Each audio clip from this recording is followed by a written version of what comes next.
Hola, ¿qué tal, queridos hermanos, queridos amigos? Gracia y paz de nuestro Señor Jesucristo.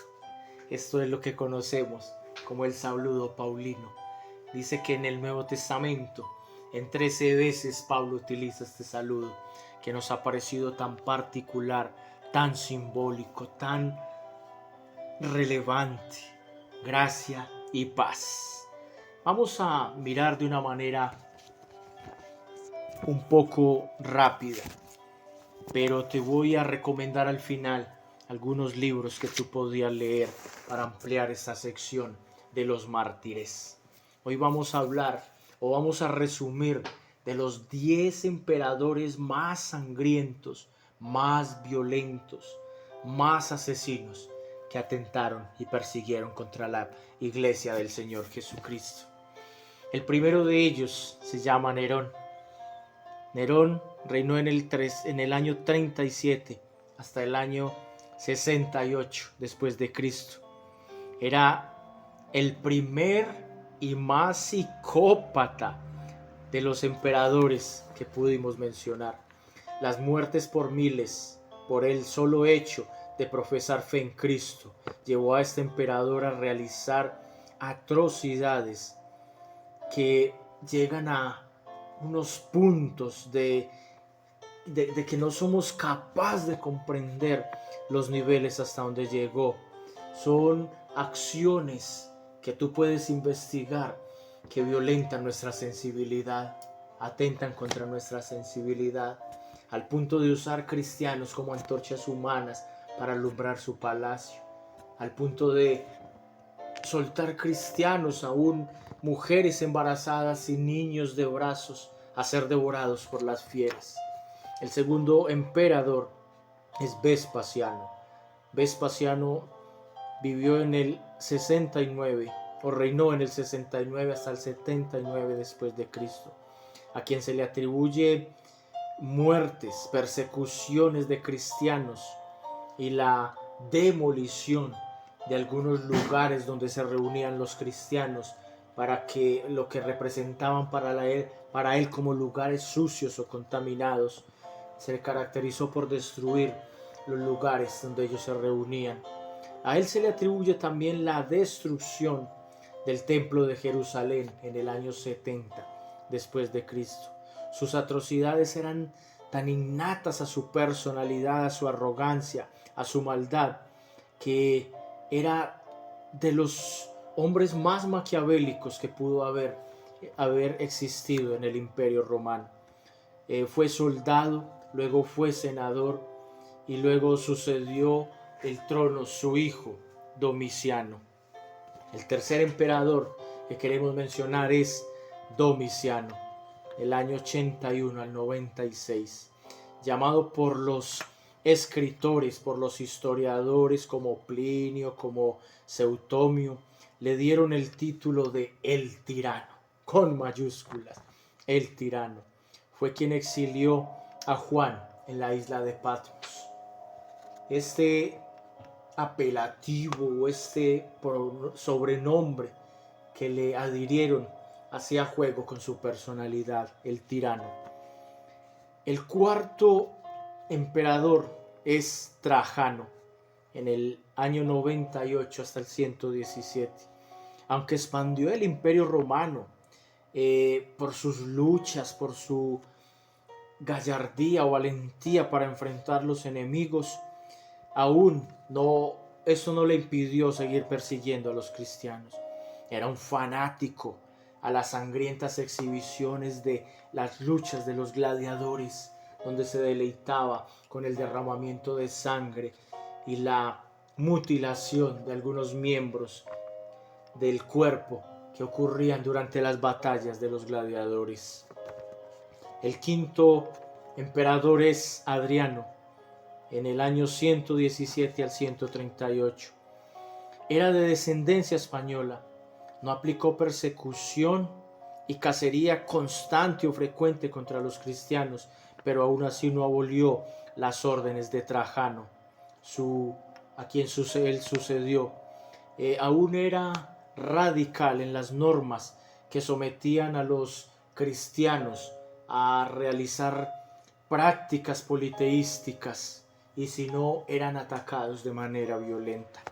El sexto emperador era Marco Aurelio, en el año 161 al 180. Era de los más ilustres con respecto a lo académico.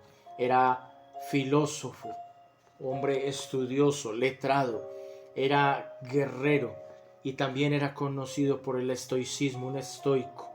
El estoicismo era una escuela filosófica que le atribuyen su fundación a Zenón.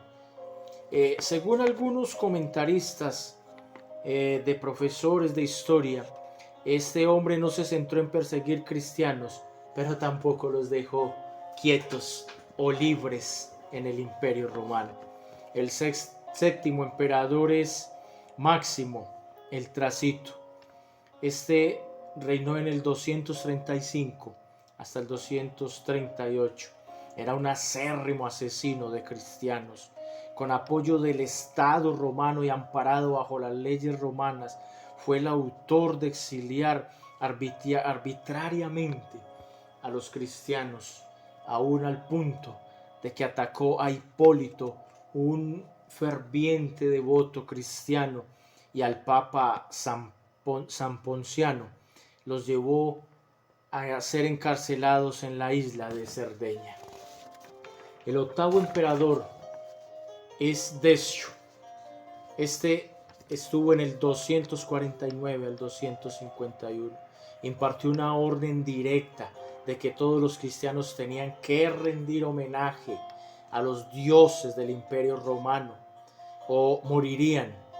Esta es la famosa época de la persecución deciana, así se conoció. No solo les perturbaba su vivir, sino que quería obligarlos a que fueran politeístas y que tenían que adorar las deidades o las esculturas que eran representativas para los romanos.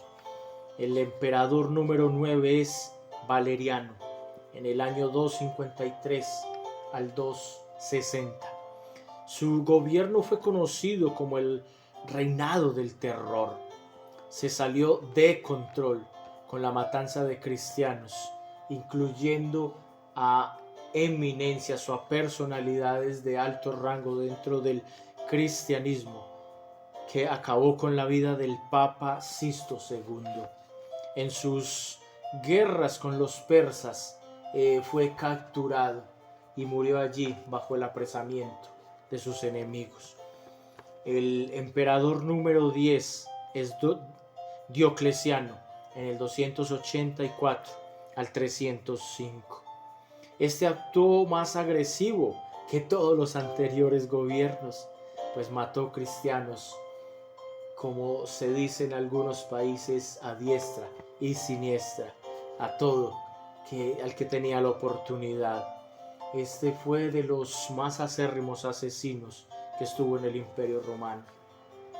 En el siglo IV, con la llegada de Constantino y Galerio a los estrados, al trono del Imperio Romano, Constantino hace un cese al ataque contra Cristo y sus seguidores, pero aún así también a las construcciones y templos que pertenecían a los cristianos. Recordemos que fue bajo el gobierno de Constantino donde el cristianismo se convirtió en la religión oficial o estatal del Imperio Romano. Ya cuando Constantino, en el 272 hasta el 337, con el edicto de Milán en el año 313, donde se respetó y se toleró a los cristianos, donde empezaron a ser vistos con otra perspectiva, con otros ojos y con otra oportunidad. En el siglo IV, entonces fue donde la iglesia pasa de ese periodo de ser la iglesia perseguida a ser la iglesia del Estado, la religión oficial del Estado. Queridos amigos, mis queridos hermanos, termino diciéndote que las persecuciones no han cesado. En un nivel más bajo, en un nivel más alto, con una intensidad, con unas políticas y unas ideologías, pero lo que el hombre ha intentado destruir o detener parece en su ignorancia desconocer que es el pueblo de Dios, un pueblo del cual dijo Jesús: las puertas del infierno no prevalecerán contra ella. Que Dios te bendiga y que Dios nos dé valor para continuar sirviéndole, adorándole y proclamándole sin temor.